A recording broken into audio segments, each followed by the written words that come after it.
posé sur la terre, il n'est aucun non plus doux. Ma Bible quotidien, le verset du jour. 2 Timothée chapitre 4, le verset 7, je cite. J'ai combattu le bon combat, j'ai achevé la course, j'ai gardé la foi. Fin de citation, glorifions le Seigneur. Quel bonheur!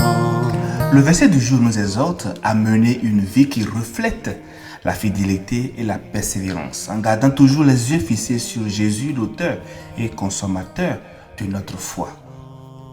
Bien-aimés, dans notre verset, Paul commence par une métaphore guerrière où le combat représente sa mission apostolique et les défis qu'il a dû affronter pour répandre l'évangile. Cependant, ce n'est pas juste un combat, c'est le bon combat. Notez bien le bon combat qui souligne la justesse et la noblesse de sa cause, qui est la propagation de la foi chrétienne. Ce combat n'est pas contre les ennemis charnels, mais contre les forces spirituelles, les fausses doctrines, les tentations et les épreuves qui menacent la foi de nous qui sommes les croyants. Le verset dit « J'ai achevé la course ». Et là, Paul change de métaphore pour parler de course. Une image souvent utilisée dans le Nouveau Testament pour décrire la vie chrétienne.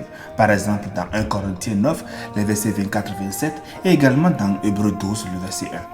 Cette phrase souligne donc l'aspect de persévérance et de détermination nécessaire à la foi chrétienne. Paul indique qu'il n'a pas seulement participé à la course, il l'a menée à terme, respectant l'engagement pris lors de sa conversion. Il finit le verset en disant « J'ai gardé la foi ». Et là, Paul parle de sa fidélité aux enseignements de Christ et à sa mission apostolique. Malgré les nombreux défis, les persécutions et les souffrances, il est resté fidèle à sa conviction chrétienne. Nous autres, qu'en est-il de nous aujourd'hui?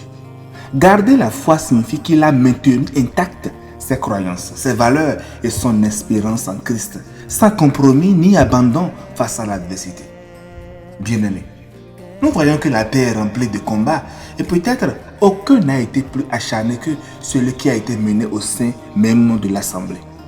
Dans tous les âges, quel tragique gaspillage d'énergie quand un frère a tiré l'épée contre son frère à propos de choses relativement futiles et souvent égoïstes. Et cela pour le plus grand plaisir et le profit de notre ennemi commun. Si nous connaissons un tel combat et que nous en sommes fatigués, ne tombons pourtant pas dans l'erreur inverse. Pensez qu'il n'y a vraiment rien qui justifie que l'on se batte.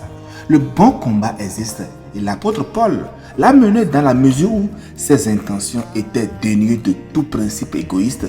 C'est pour Dieu et pour la vérité qu'il combattait. De plus, les armes qu'il employait étaient spirituelles et non charnelles.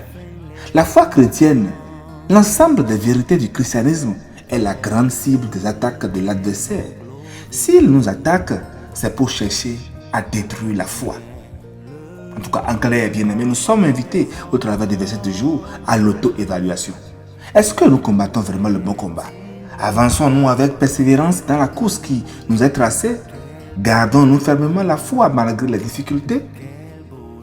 N'oubliez pas que vous êtes engagé dans un combat spirituel. Et pour gagner, vous devez vous battre avec des armes spirituelles. Comme l'a écrit Paul, les armes avec lesquelles nous combattons ne sont pas humaines, mais elles sont puissantes, grâce à Dieu, pour renverser les forteresses. 2 Corinthiens 10, le verset 4. Chers amis, ne cédez pas au doute et au découragement, et ne permettez pas à l'ennemi de vous vaincre. Recherchez plutôt le discernement spirituel de Dieu et combattez dans l'esprit. N'oubliez pas, Dieu est de votre côté. Armé de ces armes, vous pouvez remporter cette victoire qui vous est destinée. Chers frères et sœurs, avec les armes de Dieu, ta victoire est assurée. Méditez sur tout cela et excellent moi à vous dans la paix de Christ Jésus. Alléluia chez vous. Dans les mots, Jésus soulage. Il guérit l'esprit froissé. Il ranime le courage du cœur le les oppressés. Quel bonheur, quel bonheur, porte loin de